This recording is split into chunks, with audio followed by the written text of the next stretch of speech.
유동규 씨에 대해 가지고 우리가 이제 최근에 논란이 됐던 거는 그 변호인과 관련된 문제가 있었죠. 그렇죠? 그러니까 유동규 씨의 주장에 따르면은 이 변호사가 윗선의 어떤 그 요청을 받고서 자기를 변호하러 왔다라는 거 아니에요? 유동규 씨의 주장에 따르면. 그리고 윗선이라고 하는 것은 당연히 누구를 얘기하는 거겠습니까? 뭐 이재명 대표를 얘기한다라고 우리가 충분히 생각해 볼 수 있겠죠. 그래서 뭔가 처음에는 좀 싸하다라는 생각을 갖고는 있었지만 그래도 뭐 자기를 변호해 준다고 왔으니까 처음에는 이제 믿고 따르고 있었는데 어떻게 된 것인지 변호사가 자기를 위해서 변호를 하는 것이 아니라 자기를 그냥 감시하고 자기가 혹시 검찰한테 이재명한테 불리할 법한 그런 진술을 하는 거 아니냐, 이런 것들을 모아서 민주당한테 보고하는 듯한 느낌을 받는다라고 이제 유동규 씨가 폭로하지 않았습니까? 그리고 그게 사실상 그냥 폭로가 아니라 그냥 뭐 유동규 씨의 망상이나 두려움 때문에 만들어진 얘기가 아니라 소설이 아니라 진짜일 수도 있다라고 하는 물증같이 등장했던 게 바로 누구예요? 김의겸 아니었습니까? 김의겸. 그 김의겸이가 국정조사를 가가지고 국정감사 당시에 검찰한테 이제 그렇게 질문했었잖아요. 어떻게 이화영한테 유동규한테 그런 식으로 회유를 할 수가 있냐? 아무한테도 얘기한 적이 없는 내용을 갖다가 김의겸이가 갑자기 그렇게 국정조사에서 얘기를 해버렸었거든요. 그리고 실제로 그 휴식하는 시간 동안에 김의겸이랑 이 지금 변호사라고 하는 사람 두 사람이 통화를 했다라는 것까지도 확인이 되지 않았습니까? 그러다 보니까 이 변호사 자체가 사실상 진짜로 유동규 씨를 변호하기 위한 게 아니라 감시하기 위한 용도였다. 소름 끼치죠, 그렇죠? 완전히 그냥 이재명과 관련된 모든 내용들은 그러니까 이만 아수라 저리 가랍니다. 박성배 시장도 와가지고 한 수 꿇어야 될 것 같아요. 자, 그런데 이 변호사에 대해 가지고 이 감시용 변호사에 대해서 드디어 검찰이 수사에 착수했다라고 하는 얘기가 나왔습니다. 그러면은 뭐에 대해서 수사에 착수한다라는 것이냐? 박성배 시장 빙의에서 그게 아니고요. 증거인멸 교사 혐의에 대해 가지고 드디어 수사에 착수한다는 얘기가 나왔습니다. 자, 그럼 어떤 식으로 증거인멸 교사를 했다라는 것이냐? 유동규 씨의 와이프라고 해야 되나요? 그 와이프 여성분이 있었잖아요. 배우자.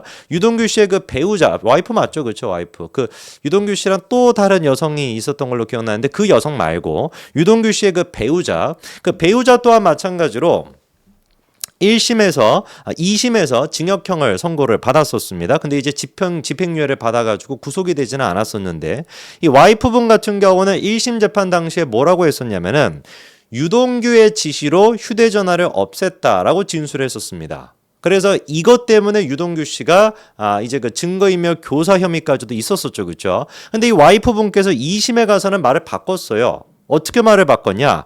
유동규 씨가 나한테 지시를 했던 게 아니라 휴대전화를 버리라고, 유동규 씨가 감시한다라고 주장했던 그 변호사, 그 감시용 변호사가 자기한테 전화를 걸어가지고 휴대전화를 버려라 라고 지시를 했다라고 2심 재판부에서 말을 바꿨던 것이죠.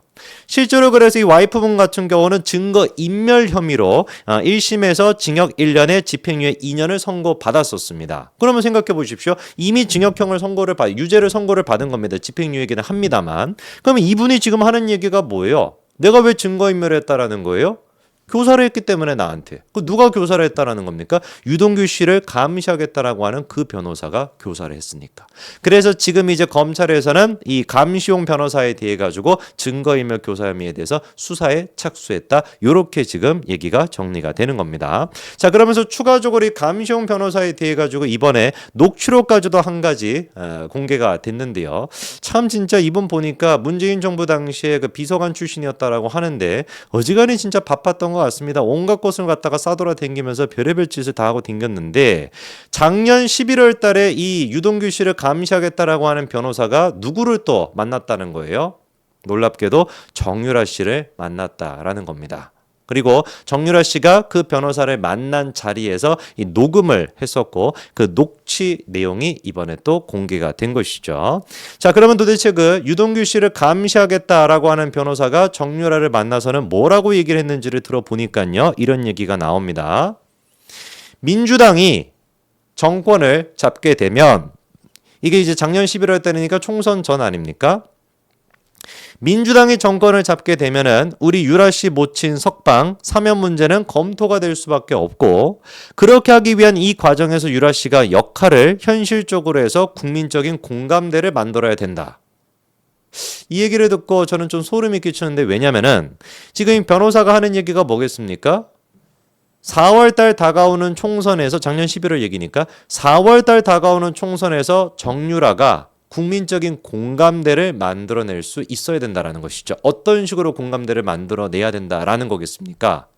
탄핵 자체가 윤석열 당시 검찰총장이 조작을 한 것이다 라든지 아니면 한동훈 위원장이 뭐 어떤 식으로 수사를 했다 라든지 자기에 대한 피해 이 피해를 만든 장본인이 그 두 사람이다 라는 식으로 국민적인 공감대를 형성을 해야 된다라는 식으로 변호사 A씨가 정유라 씨를 종용했었다라는 겁니다.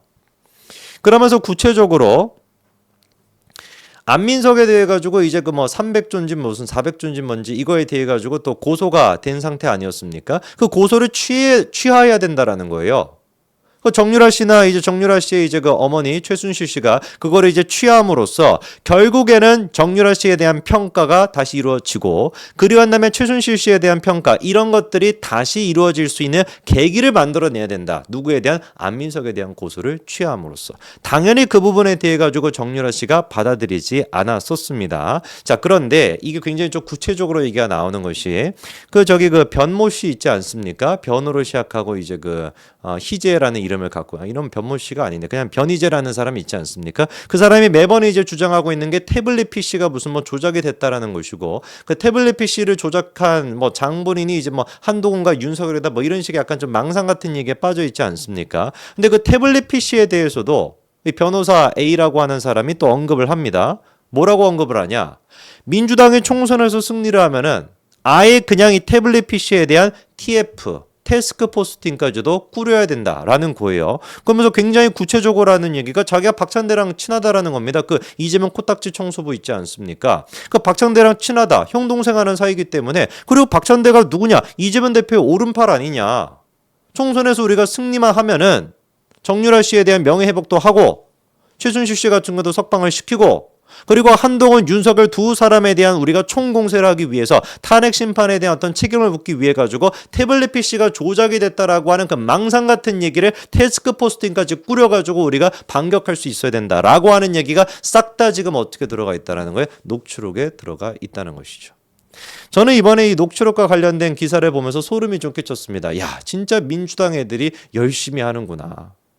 정말 이게 밥만 먹고 얘네들 같은 경우는 뭡니까? 이제 그 학생 시절 때부터 밥만 먹고 이제 선동하고 뭐 정치 선동 이런 거밖에 안 했던 애들이잖아요.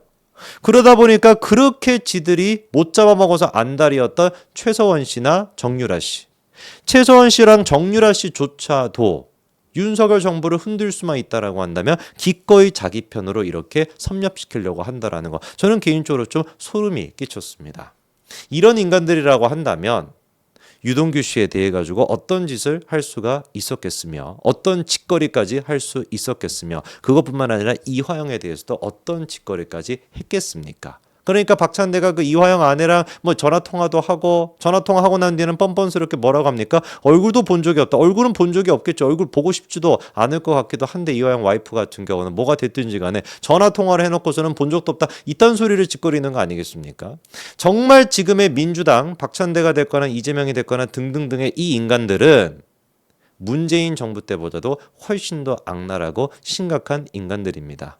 이거를 막을 수 있는 유일한 길은 사실상 지금 제가 봤을 때 이렇게나 악랄하고 이렇게나 조직적으로 움직이는 이 인간들을 상대할 수 있는 건 사실상 사법 질서를 바로 세우는 것 말고는 없어 보입니다. 판사님께서도 더 이상 진짜 하다가 술판을 벌였다는 이런 말 같지도 않은 얘기를 떠벌리고 있는 그리고 또다시 무슨 뭐 이화영이가 범죄 피해자다마다 이따 헛소리하고 있는 인간들 6월 7일 날 완벽하게 일벌백계 해주시기를 부탁드립니다. 여기까지 말씀드리겠습니다.